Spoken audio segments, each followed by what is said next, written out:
কতদিন হাজার বছর ধরে আমি পথ হাঁটিতেছি পৃথিবীর পথে, সিংহল সমুদ্র থেকে নিশীথের অন্ধকার মালয় সাগরে। অনেক ঘুরেছি আমি বিশ্বসার আশোকের ধূসর জগতে।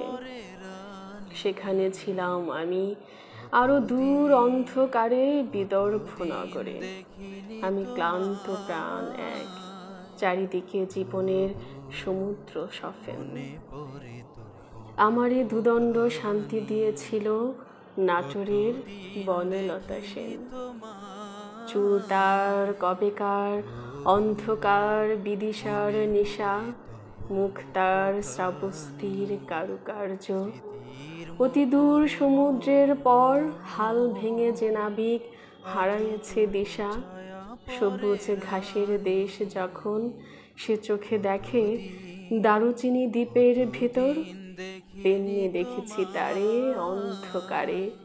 বলেছে সে, এতদিন কোথায় ছিলেন? পাখির নীড়ের মতো চোখ তুলে নাটোরের বনলতা সেন। সমস্ত দিনের শেষে শিশিরের শব্দের মতন সন্ধ্যা আসে, ডানা রৌদ্রের গন্ধ মুছে ফেলে চিল। পৃথিবীর সব রং নিভে গেলে পাণ্ডুলিপি করে আয়োজন। তখন গল্পের তরে জোনাকির রঙে ঝিলমিল সব পাখি ঘরে আসে, সব নদী ফুরায় জীবনের সব লেনদেন। থাকে শুধু অন্ধকার, মুখোমুখি বসিবার নাটোরের বনলতা সেন।